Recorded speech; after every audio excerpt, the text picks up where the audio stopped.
part because of the randomness. A good example of this is if you're walking down one of the roads early in the game, you could come across a scene.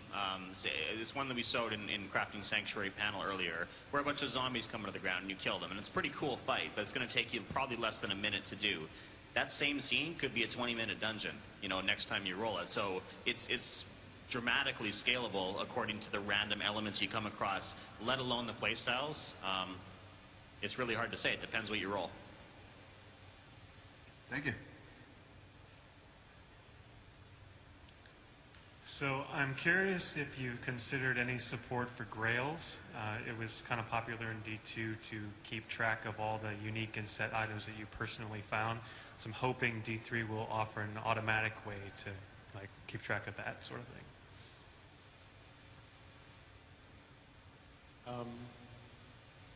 Maybe. Don't know yet, to be honest with you. But I tell you what, I will put it on my list of things to look at and consider.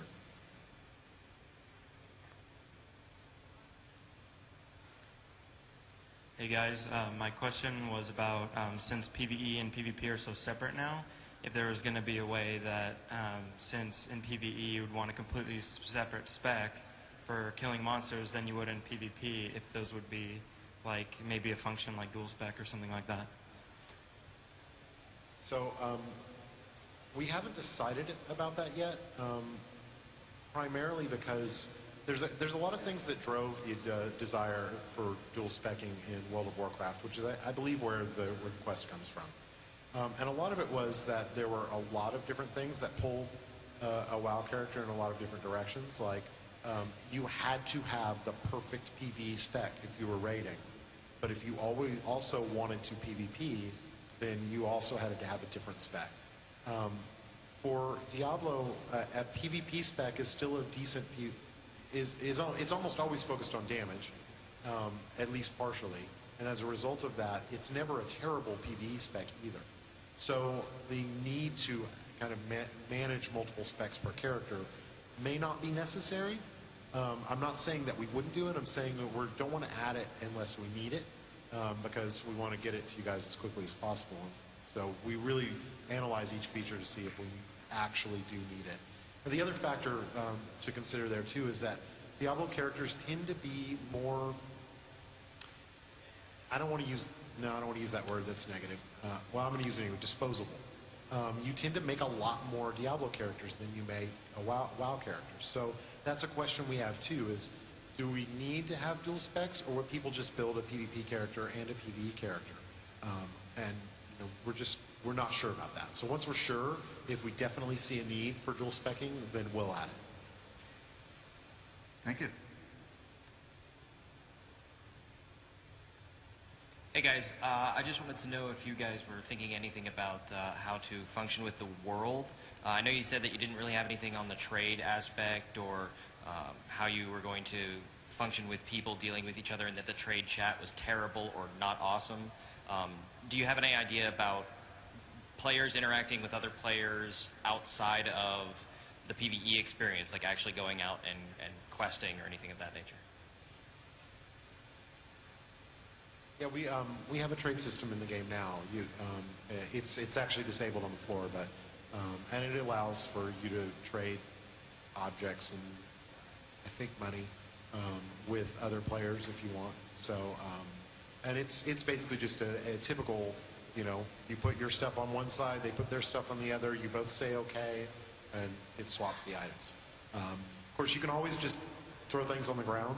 And one of the things that we find when we're playing together is that when people's bags fill up, a little bit less now since salvage came in, but especially if they find something that they think, oh, this will be good for my friend, a lot of the times they'll just run by him and toss it on the ground because they'll see it. And, people are like, anything shiny hits the ground, and they just naturally vacuum it up. That's actually the quickest way. Thank you. Hello, just a quick lore question. Do both genders of each class have the same backstory, and if so, does that include the barbarian? It's interesting you mentioned the barbarian, because that's the only one that doesn't have the same backstory, because the male barbarian is the same barbarian from D2, but the female is a younger version. So she obviously isn't the bald barbarian from Diablo 2. So every other gender is identical for the other classes? Yes, yeah. Thank you. Having played everything from the Lost Vikings through 100,000 hours of World of Warcraft Arena, I hate to have to change my question because you said it, but the way I interpreted another answer that you guys have put forth is that you plan to not support competitive play because you feel that to do so you would have to deteriorate the essence of the fun of the game. And I know that as a company you have always been about the fun of the game, and that's why I've played everything through, the Lost Vikings to 100,000 hours of WoW, but I never would have played 100,000 hours of WoW if there was never the need to get better. And I feel like you guys, since, you turned StarCraft into a nation's esport through its balance, I feel like if anyone's capable of balancing competitive PvP, I'd like to have the crowd roar for me right now because I think you guys can do it. And I don't want to have to change the fundamentals of anything else you've done because you've made every improvement to Diablo 3 that I would have made myself, but the one thing that I don't want to see you do is drop competitive play. So if everybody loves Blizzard and agrees with me, will you guys support it? Based on the community at Blizzcon and based on my question, will you support competitive play even though you said you wouldn't? I think there's your answer. Well, actually, I think based on that, I could say if BlizzCon demanded it, then I would. But apparently, BlizzCon doesn't demand it. But so I can tell you that you're right. Blizzard knows a lot about balancing games. A lot, enough to know when to give up. I spend a lot of time with this. I'm a big fan of StarCraft before I came to Blizzard. And I play a lot of Star 2, and I talk to those guys a lot. And I know the sacrifices they made to make an esport. And that was okay, because that was their game. That was everything they wanted to be. It's not what we want Diablo to be.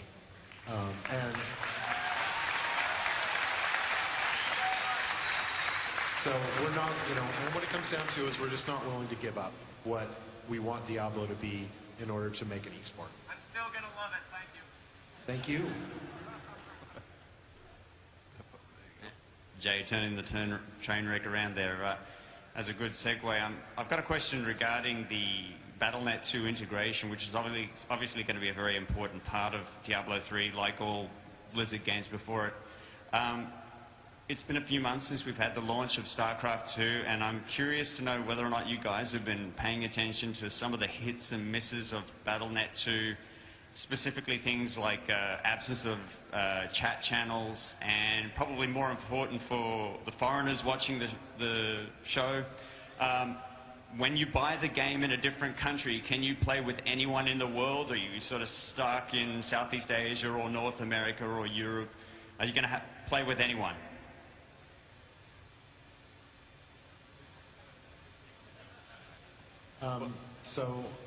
On the chat channels, no one's more disappointed that we don't have those yet than us. Well, maybe some people aren't.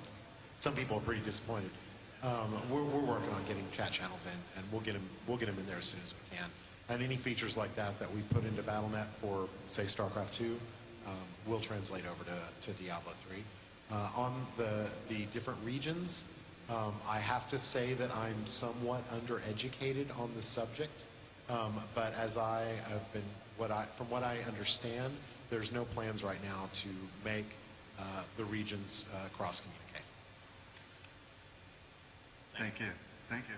We've got time for a couple more. Hi. So last year you mentioned that there's going to be the hardcore mode. This year you're doing the PvP arenas. Are we going to see a hardcore PvP arena? Yeah, we answered that. If you go hardcore and you go into the arena, you'll die. Awesome. Thank you. Come on up. Hi. Not another PvP question, though. This is regarding the end game. So in Diablo 2, we like to farm a lot, and we had to make tons and tons of mules in the late game because we wanted to keep everything. And you guys kind of fixed the Tetris problem with the looting, but it's still not alleviated. So how are you guys going to handle like us having tons and tons of mules? I don't expect you guys to make us buy like so many CD keys of Diablo 3. That would be bad. And really expensive. So I'm gonna translate what I think you're asking. I think you're asking two questions. One is the stash going to be bigger? I think that's one of the questions. And the other question is probably how many characters can we have? And I referenced that based on the CD key. So we haven't determined the number of characters per account, but because accounts don't work the same as they did before, it's not like you have a CD key and you can make tons and tons of Battle.net accounts. It's you have a CD key and you have your Battle.net account.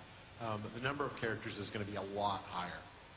Exactly what that number is, I can't say, but it's going to be. We're going to try to make it a number that's actually really hard to hit. And we're yes, go right ahead. So get ready to applaud more, and we're going to make sure that we never delete your characters. So, even if you leave the game and come back. So the other side of the question is the stash is massive. It's very, very, very big. So it's so big. I have people tell me I think the stash might be too big, and then I hit those people and they are quiet.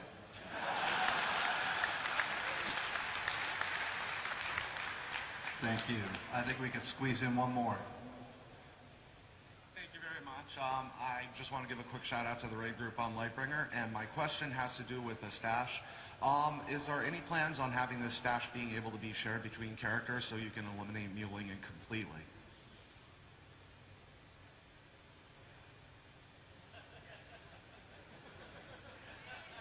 Yes.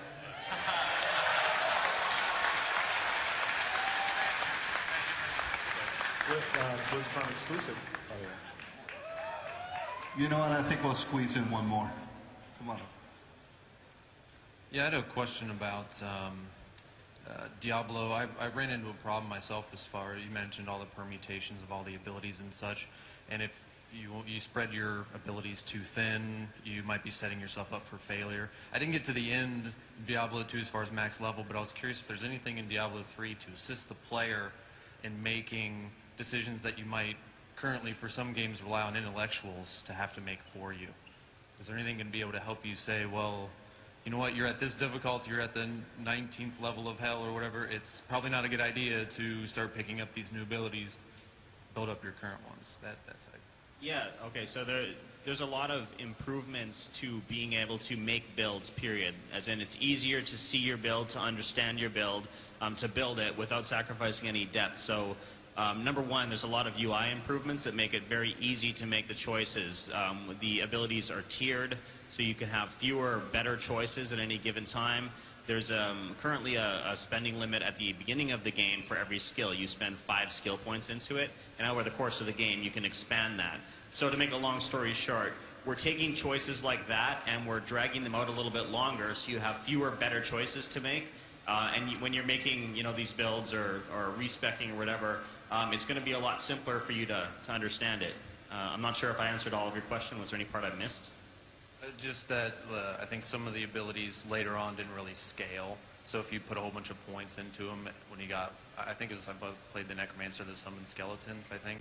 Later in the game, it didn't seem like it was that. So any given build has 7 skills that you can choose, and then the different levels of depth that you can put skill points into it. So we have fewer, better skills for any given build, and that's going to control the ability for you to spread it too thin. You simply can't spread it too thin.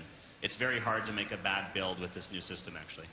Thank you guys very much. Everybody give them a round of applause. We appreciate it.